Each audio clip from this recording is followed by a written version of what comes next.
Masuknya bangsa Barat ke Indonesia yang dilatar belakangi dari penjelajahan samudra sangat berdampak buruk.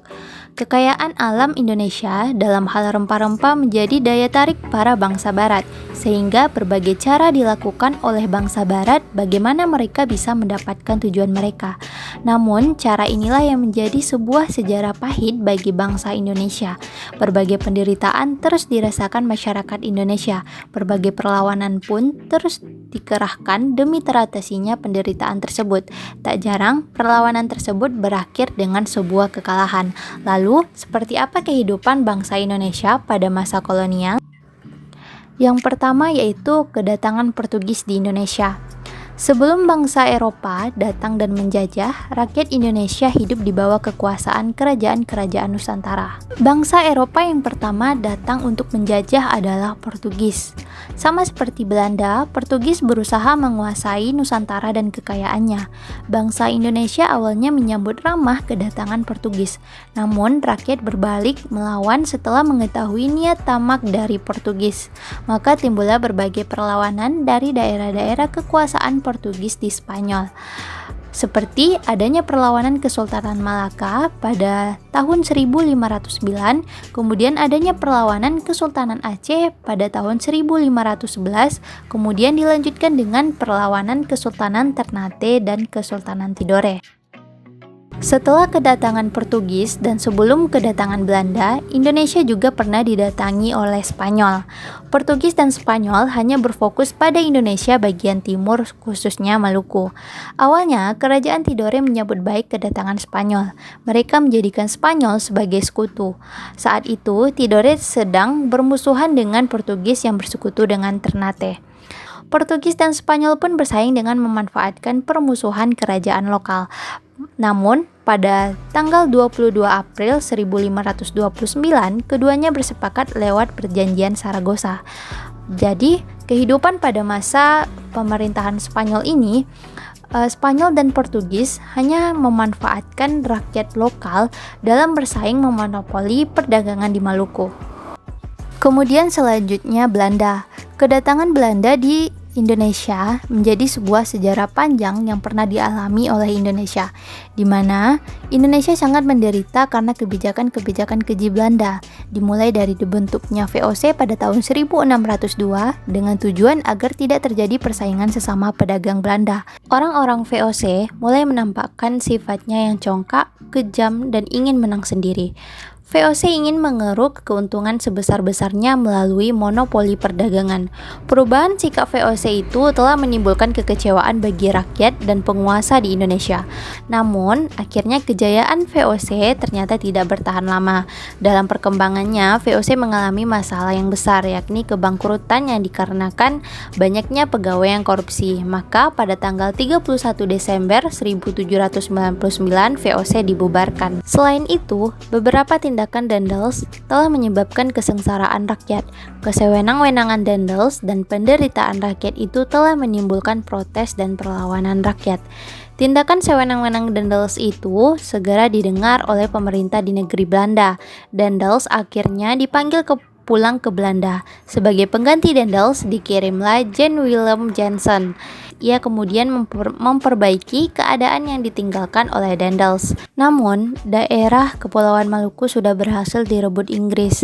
Akhirnya, Indonesia pun jatuh ke tangan Inggris. Kapitulasi Tuntang ini secara resmi telah mengakhiri kekuasaan Belanda di Indonesia. Kepulauan Indonesia jatuh ke tangan Inggris. Gubernur Jenderal atau East India Company, Lord Minto, yang berkedudukan di India mengangkat Raffles sebagai penguasa di Indonesia. Pemerintahan Raffles di Indonesia cenderung mendapat tanggapan positif dari para raja dan rakyat Indonesia. Meski kebijakan pemerintahan yang diambil Raffles dinilai lebih longgar dan memajukan perekonomian di Hindia, tetap saja memberikan dampak buruk pada kondisi rakyat Indonesia masa pemerintahan Inggris. Beberapa dampak buruk kebijakan pemerintahan Inggris bagi rakyat Indonesia diantaranya yang pertama adalah sistem sewa tanah atau pajak tanah yang menganggap satu-satunya pemilik tanah yang sah adalah pemerintah, sehingga rakyat menjadi penyewa dan diwajibkan membayar pajak sewa dari tanah yang diolahnya. Kemudian, persaingan yang tidak sehat. Pengusaha pribumi dengan modal kecil akan kalah bersaing dengan pedagang besar atau yang memiliki modal besar. Kemudian, pengekangan kekuasaan kerajaan.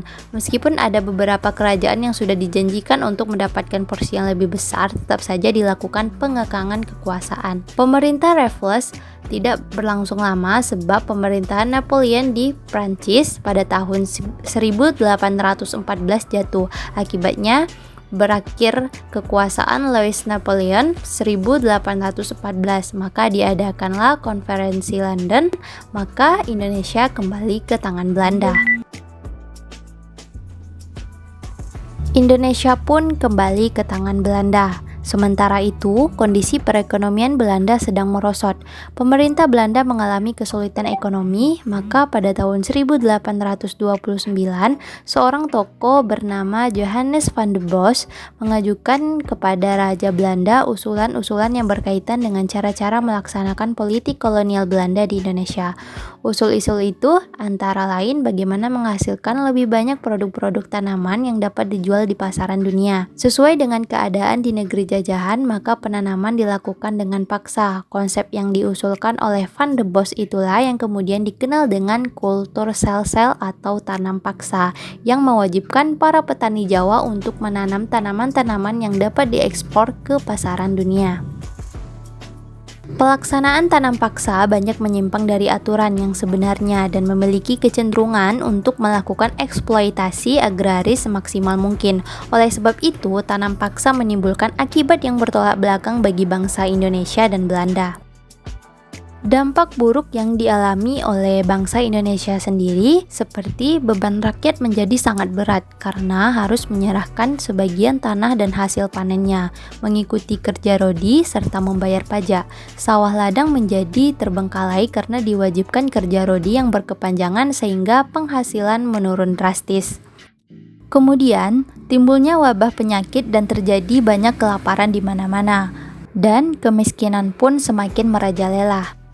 Kemudian, dampak positifnya bagi bangsa Indonesia yakni rakyat Indonesia mengenal tanaman dengan kualitas ekspor. Kemudian rakyat Indonesia juga mengenal teknik menanam berbagai jenis tanaman baru.